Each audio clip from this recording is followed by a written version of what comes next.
Hey everyone, we're here to talk about butts today. Pork butts. Welcome to Big T's Backyard Barbecue.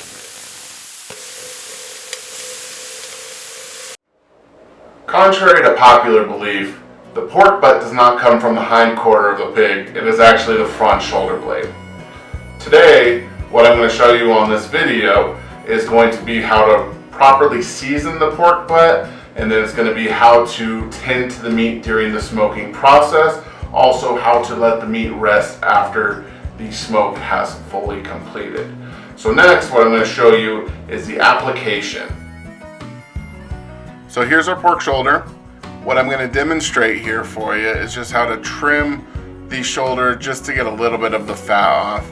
Our goal here is to get about a 1/4 inch of fat on the fat cap, which is the side you're looking at here.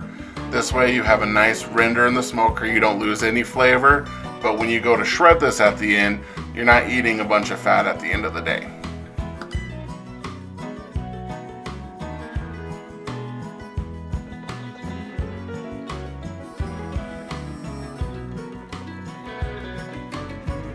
So now you can see we put the fat cap down.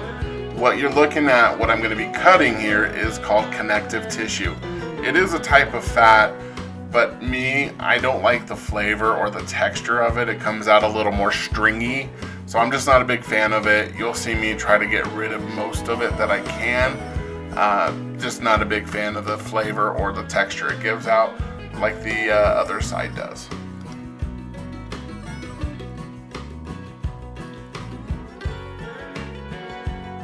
So now that we're done trimming the fat off the meat, you're going to see me rub yellow mustard all over it.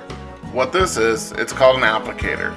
An applicator is just some kind of moisture you put across the meat to help the rub stick.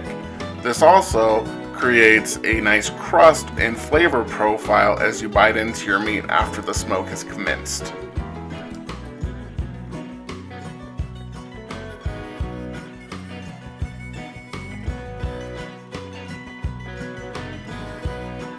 Just like your meat is probably a little tense, so don't be afraid to give it a little massage and work that applicator in there nice and deep.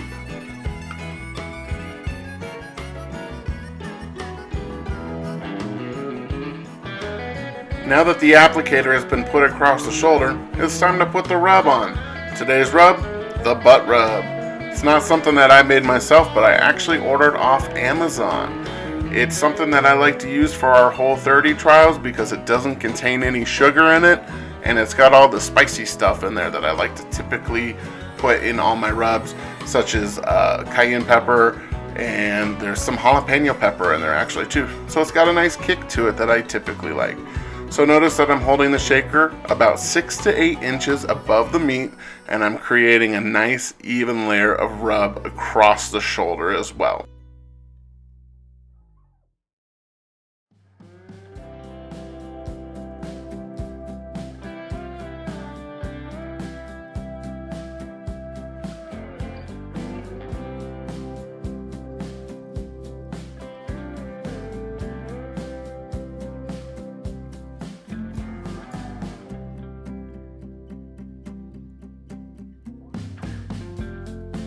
Now that the rub has been put on, what I like to do is wrap this up with foil or saran wrap, put it in the refrigerator overnight.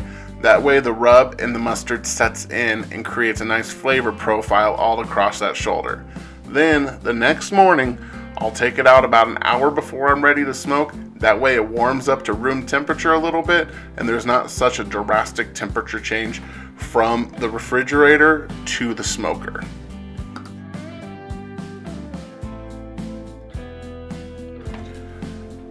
So these are my tools of the trade. That's my moisture pan that I fill up with an apple cider for pork. This is also my wood chip pan that I filled with hickory and apple chips, and I also soak them with water for an hour before the smoke to create a more dense smoke that fills the meat with. On the right, I call this my smoke towel. It is dedicated to nothing but smoking meat. I use it to pull trays with or wrap the meat with afterwards to rest it. That black box on the top right of your screen there is a handy tool to have because it is a Bluetooth thermometer.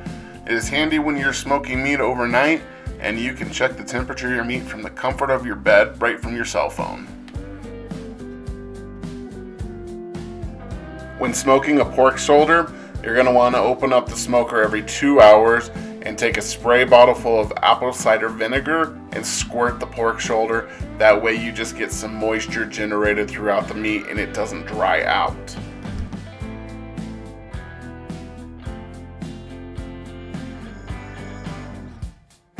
This is just a better look at the pork shoulder setup that I have going. I actually put a drip tray underneath the shoulder, that way nothing gets into your moisture pan or your wood chips as well. The perfect side that goes with any pork butt is mashed potatoes. So I'm going to give you a quick demonstration on how I make my mashed potatoes. First, I take my potatoes and start peeling them. Then what you're going to see me do is start dicing them and put them into a boiling pot of water. When the potatoes are ready, you can stick a fork all the way through them because they're going to be soft enough to mash.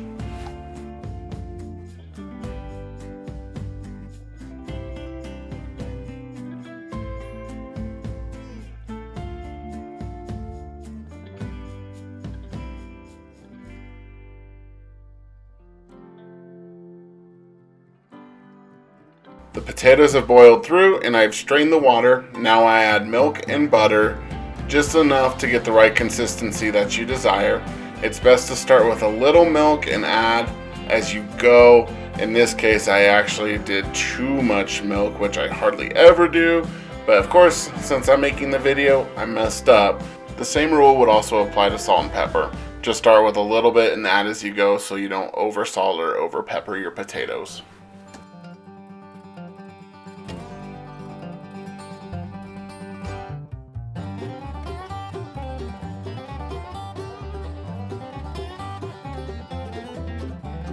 Now that the potatoes have completed, it's time to focus on the main event, the pork butt. And now, the temperature alarm has gone off on my phone. We're shooting for anywhere between 195 to 205 degrees to register that the pork butt is done. I typically like to go to 197, 198 on the thermometer, so I let it go off at 197 today and it came out fantastic. I'm sorry that you can't really see when I open the smoker here as it gets dark at 4 o'clock in the evening. But what you can see here is I'm just using my smoke towel that I talked about earlier. Pull the tray out. Try not to touch the meat with it as much as possible and use tongs to put it in that aluminum tray above.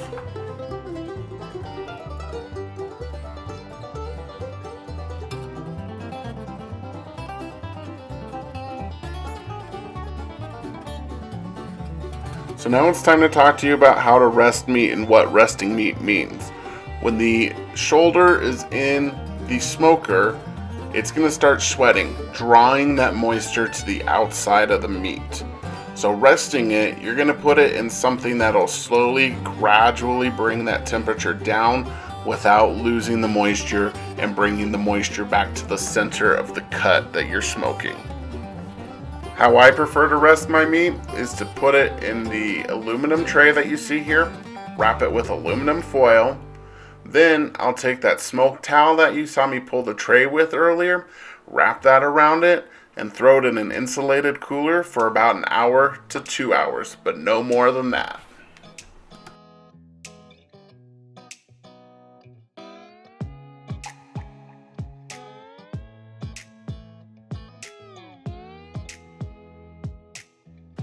We're back now about 2 hours later after the rest has commenced, and it is still piping hot in there.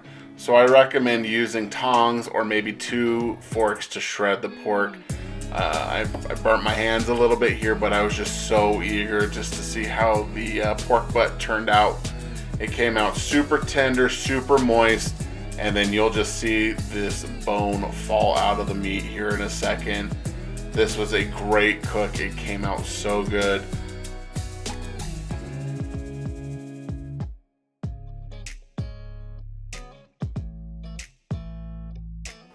I love pulled pork, and this came out so good. I hope you guys learned something today, and I hope you can take it to your own smoker now and give your family something delicious to eat. Thanks again for watching Big T's Backyard Barbecue. Hit that subscribe button if you like it and want to see more content. Drop a comment down below too if you want to see a particular meat cooked as well. I'm thinking brisket's on the horizon. I still haven't mastered that, but I'm willing to showcase my skills on the YouTubes for y'all. Have a good turkey week and happy holidays if I don't get that video out in time.